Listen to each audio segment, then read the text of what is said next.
Hello everybody and welcome to History Bite number 154, dated January the 8th, 2021. I'm Walter, your mobile historian and blue-collar scholar. This History Bite is entitled Former Presidential Office Holders. In the modern era, it is very unlikely that you will ever see a former president of the United States serve in any future public office, regardless of the level. Former presidents these days tend to write books, join the public speaking circuit, become advisors to their successors in the White House, maybe head a special commission or two if asked to do so by the incumbent president, post-presidential duties that we're all quite familiar with, all right? This is what former presidents do in the modern era. But once upon a time, former presidents didn't always just go home and rest on their laurels. Indeed, in American history, we have had four former presidents of the United States go on to serve in public office after leaving 1600 Pennsylvania Avenue, all right, aka the White House, all right?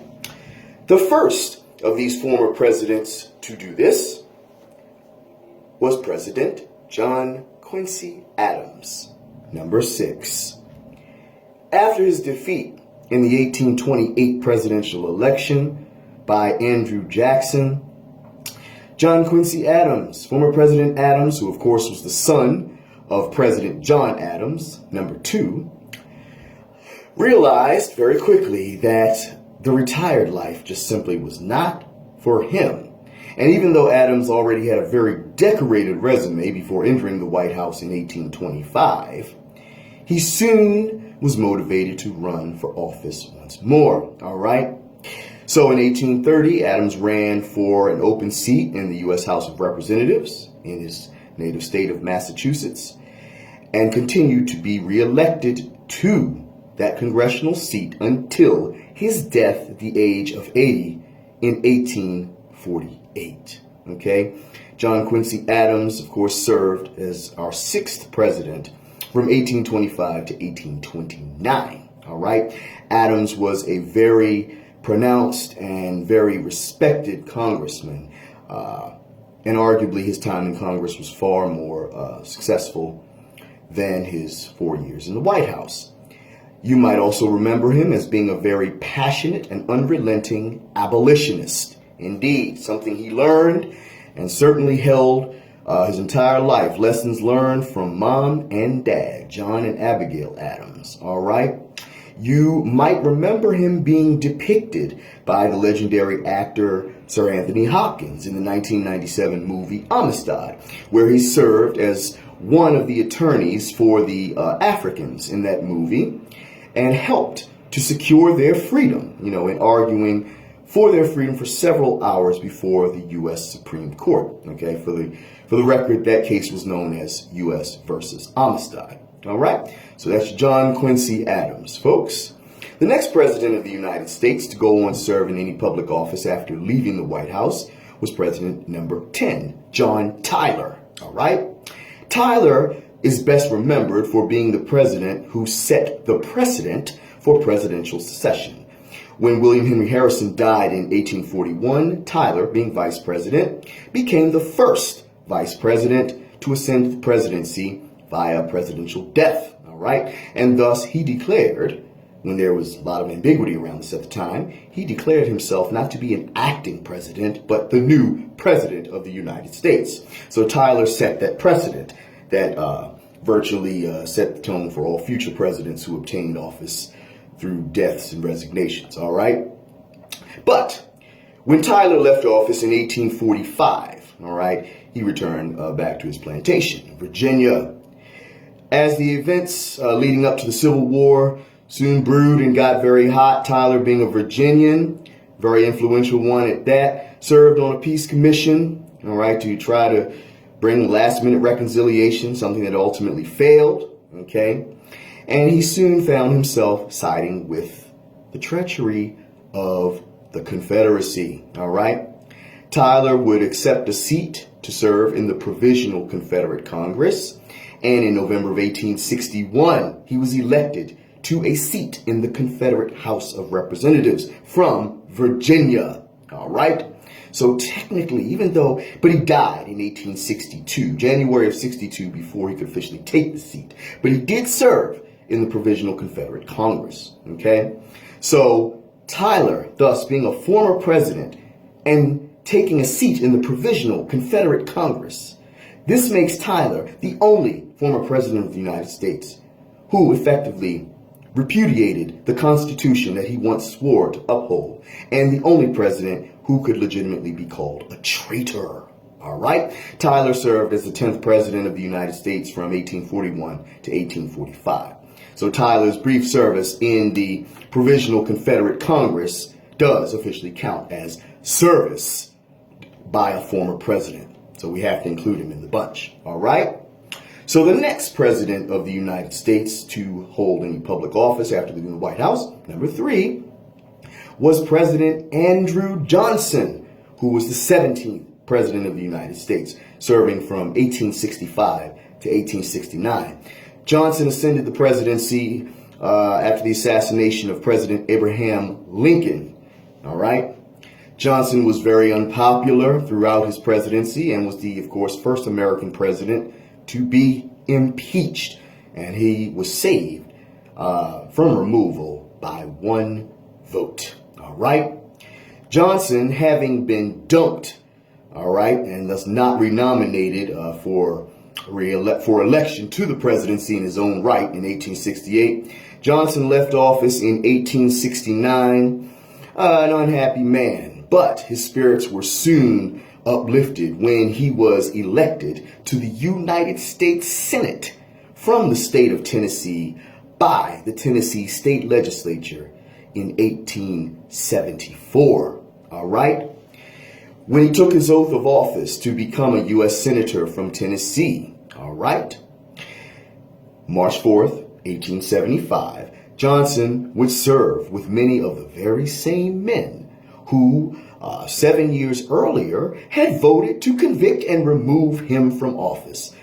Surprisingly, they actually greeted him with a lot of, pleasantry and handshakes. Oh, how time has a way of healing all wounds. Indeed. Former President Johnson, however, did not live very long after he was sworn into his new U.S. Senate seat. He suffered a stroke in the summer of 1875 and died on July 31st, 1875 at the age of 66. All right. So Johnson was the third former president to hold public office, although it was only for 4 months in the U.S. Senate. All right. And last but not least, the fourth and perhaps most famous former president to go on to hold public office after leaving the White House was none other than President William Howard Taft, the 27th president of the United States of America, who served from 1909 until 1913. Taft is an almost forgotten president in American history. He was our president in the early 20th century, okay? And one reason he's so forgotten is because his presidency was effectively very uneventful. I mean, perhaps arguably one of the most eventful aspects of Taft's presidency was the receipt of the thousands of cherry trees from Japan, all right, which, of course, now line the National Mall in Washington, D.C. Yes, the Japanese sent those to us as a tribute of goodwill and friendship. And they were planted all around the National Mall and still continue to grace it and look quite beautiful to this very day.